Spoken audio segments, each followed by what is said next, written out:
obviously born in Memphis. I was raised in Oklahoma. I think when I was 6, we were put up for adoption, my sister and I, and we, by the time I was 8, I was adopted. And I had these beautiful parents who did everything they could to try to culture me and teach me, and the thought of being in band was probably not going to be my first choice, but I didn't want to go to the extra math class. So in 5th grade, I picked up the trumpet because I was lazy. And I just, it was just something I fell in love with because it gave me an identity, because here I was still a very awkward kid.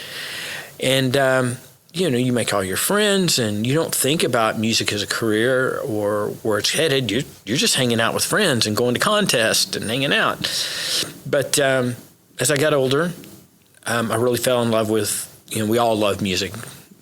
We all just embrace it. But I started really liking the ability to play other people's music, and people would notice that, oh, wow, you know how to play this song, you know how to play that song. So as part of that, getting my identity, by the time I'm 16, I'm playing in bands, and instead of going to my own prom, I'm going to other proms playing those. And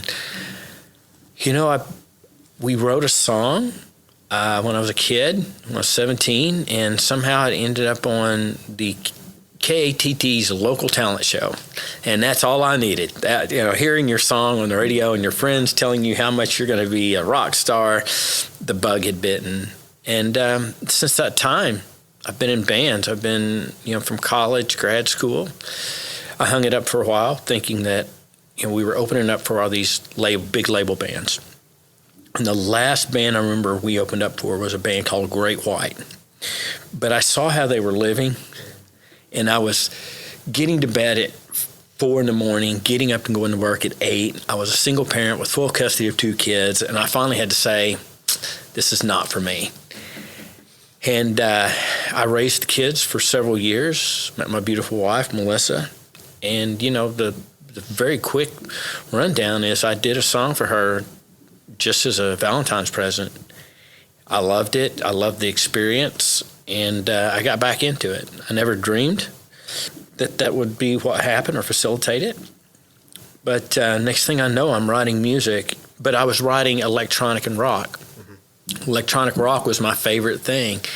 And as I started doing licensing for television and different projects, they usually would ask for orchestral elements. And a friend of mine really liked what I did and said, he commissioned me, if you will, to write a song for his wedding, orchestral. Kind of liked it. And I was told how good it was, and so it just bit. I just took off. And so my first big project was going to Macedonia, recording with the Macedonian Orchestra. Mind you, I'm an electronic rock guy, and here I am in front of an orchestra, 80 people, and I was filled full of so much emotion. I had no idea that I would like orchestra. So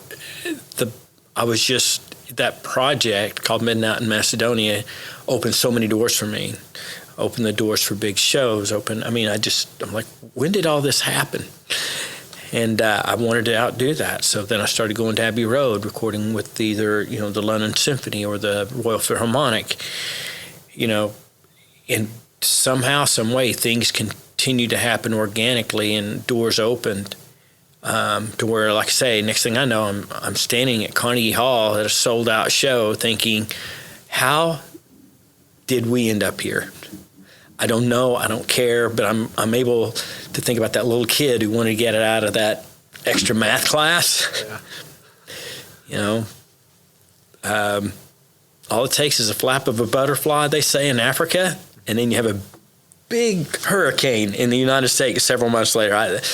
That little trumpet was a heck of a butterfly swing. So. Yeah.